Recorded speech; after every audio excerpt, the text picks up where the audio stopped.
Have you ever found yourself asking, what if this goes wrong? Or what if I can't handle it? Do those questions stop you in your tracks, making the fear feel inevitable, like it's only a matter of time before disaster strikes? Welcome to Quieting Anxiety by Excel at Life. I'm Dr. Monica Frank, and in today's episode, we're continuing our series on exposure-based CBT methods by exploring how to face catastrophic what-if thinking. For people with anxiety, catastrophic what-ifs can become the soundtrack of daily life. And left unchecked, they fuel avoidance, uncertainty, and constant hypervigilance. Let's take a moment to center before we dive in. Take a slow, steady breath in and exhale gently. Again, inhale and exhale. Allow your shoulders to release and your jaw to soften. Now bring to mind the phrase, "This is just a thought, not a fact." If a what-if thought arises during this episode, see if you can hold it lightly, without reacting. You can use it as part of the practice.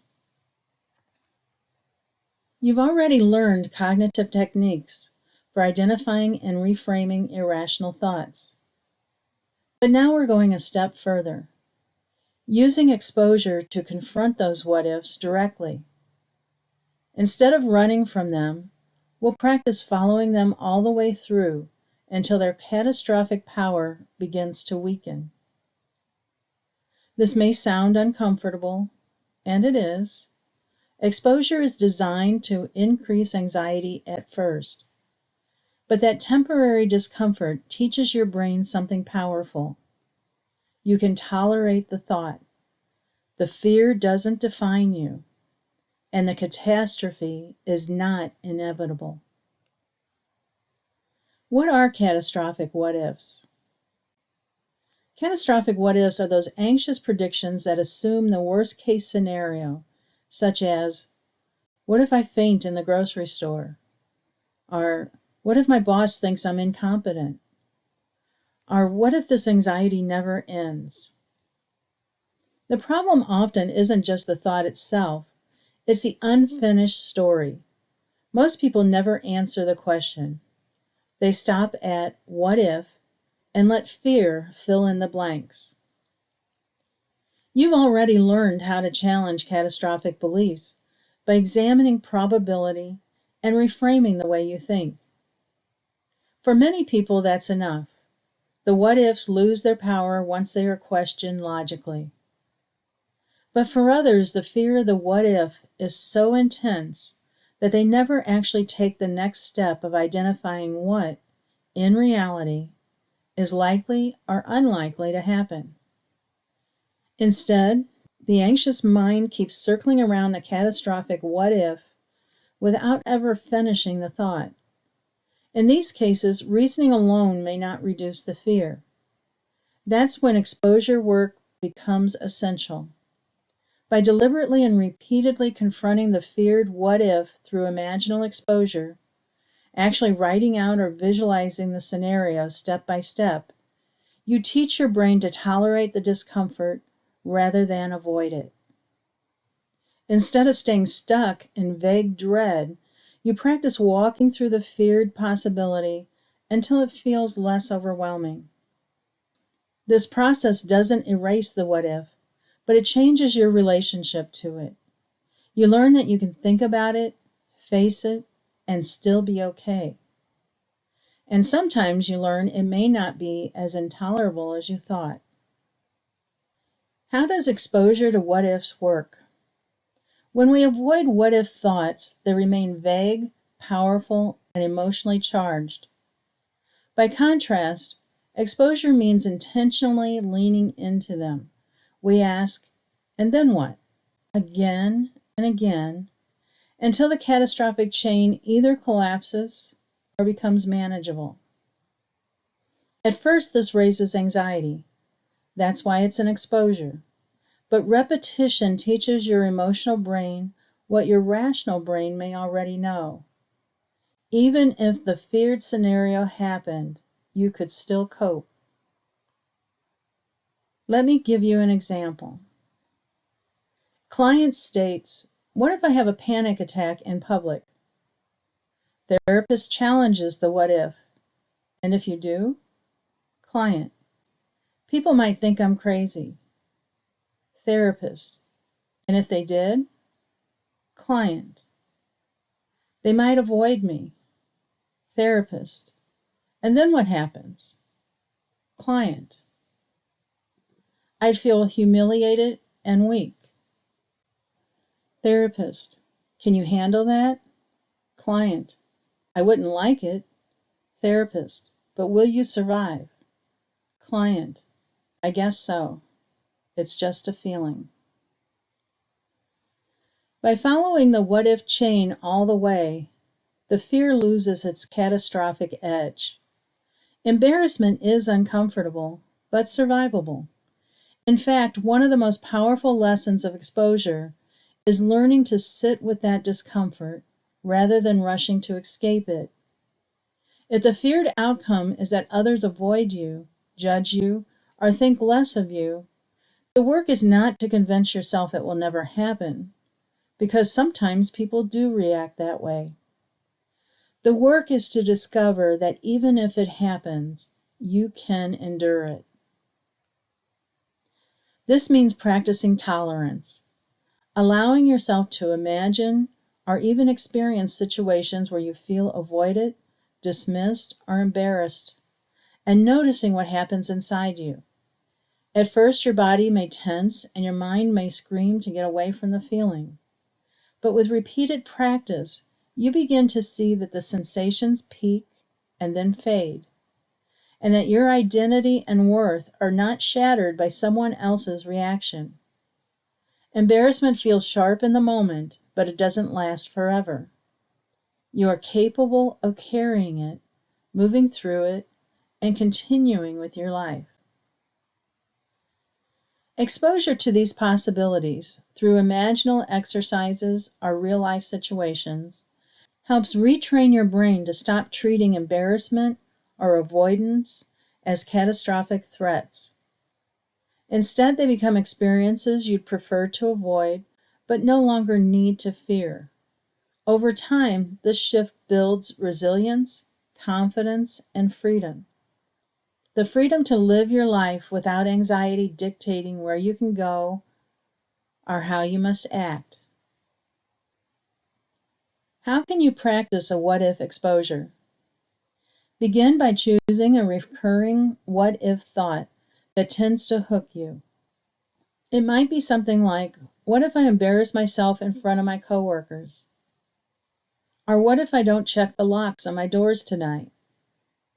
Don't just think it, write it down.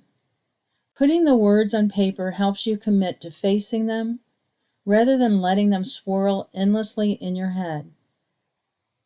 Now take that what if and gently push it further by asking, "And then what?" For instance, what if I forget to lock my door? Might lead to, someone could break in. Then ask again, "And then what?" Maybe the answer is, "I'll be responsible if they harm us." You keep following this chain of consequences until you've reached the end, where there are no more "and then what's" left. And what if you are responsible? I couldn't live with that. As you move through this process, pause and notice your anxiety level. Use the 0 to 10 scale you created in episode 38. Give yourself a rating before you begin. Check again while you're confronting the chain of thoughts. And finally, take another rating after you've reached the end. You may find that the number rises at first as you picture the feared outcomes. But if you stay with it, the intensity often begins to ease.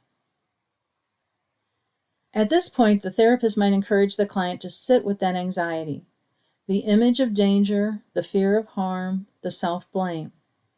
The client may notice their body feels tense, their stomach uneasy, their mind screaming, check just one more time.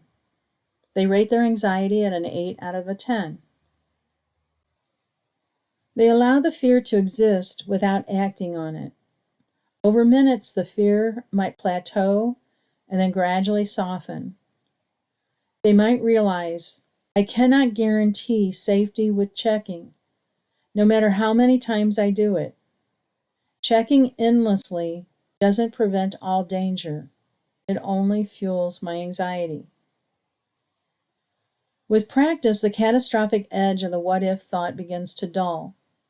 The person builds tolerance for the uncertainty of not knowing 100% that the door is locked, while also realizing that repeated checking was never giving them certainty in the first place. By confronting the what-if, the anxiety level begins to drop, teaching the brain, my anxiety isn't really about someone breaking in. It's about feeling like I have to control everything, even things that are very unlikely. Uncertainty is survivable. I don't need to worry about checking the doors.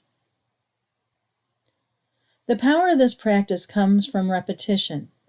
Each time you work through a what-if chain, you teach your brain that the fear can be faced and tolerated. The more often you do it, the quicker your anxiety rating will drop. Over time, this builds both tolerance for uncertainty and perspective on the catastrophic storylines that fuel anxious thinking. And frequently, the end result turns to be less catastrophic or fearful than your anxious mind originally suggested. Once you've given yourself the chance to sit with and tolerate the wave of anxiety, that's the moment to shift into further cognitive work. Exposure helps you prove to yourself that anxiety can be endured, but it doesn't mean you need to remain at a high level of distress. After the peak has passed, you can intentionally bring your anxiety down by using structured cognitive tools like mindful self-talk or guided exercises. For instance, listening to Excel at Life's audio Calming Catastrophic Thinking, The Power of Language, can help you challenge the exaggerated thoughts that fuel your anxiety and replace them with more balanced perspectives. This combination, first tolerating the anxiety, then applying calming cognitive strategies, teaches both resilience and skillful management, making your practice more effective and sustainable. Another benefit of working through imaginal exposure is that it shines a spotlight on the distorted thinking patterns that fuel catastrophic what-ifs. When anxiety is high, it's easy to mistake emotional intensity for evidence. Thoughts like, if it can happen, it will happen to me, or I always have bad luck, or if I can't prevent it, I won't survive it, feel true in the moment, but they're based on fear rather than fact. Exposure gives you a chance to sit with these beliefs long enough to notice their exaggerated quality. Once you can see them more clearly, you're in a better position to reframe them. For example, instead of assuming, if it can happen, it will, you can remind yourself, yes, it's possible, but that doesn't mean it's probable. Instead of, I won't survive it, you might say, it would be uncomfortable, but I've handled discomfort before. These small shifts don't erase the possibility of bad outcomes, but they put those possibilities in perspective, reducing the stranglehold that catastrophic beliefs can have on your daily life. Think about this. What's one catastrophic what if I've been avoiding? And am I willing to write it all the way out this week? Even if the thought still feels scary, writing it down starts the exposure process. So even at this point, be sure to use the skills you have learned to cope with the anxiety. Let's close with a chart exercise. Take a slow breath in and out. Bring to mind one what-if thought. Silently repeat, "This is just a thought, not a probability. I can be curious, not afraid." Notice how your body feels as you soften around the thought instead of running from it. Remind yourself, discomfort is not danger. Thoughts are not facts. Progress isn't about eliminating what-if thoughts. It's about changing your relationship to them. With exposure, you learn to walk toward the storm of anxious predictions and discover it doesn't sweep you away. Until next time, keep practicing, keep breathing, and keep moving forward.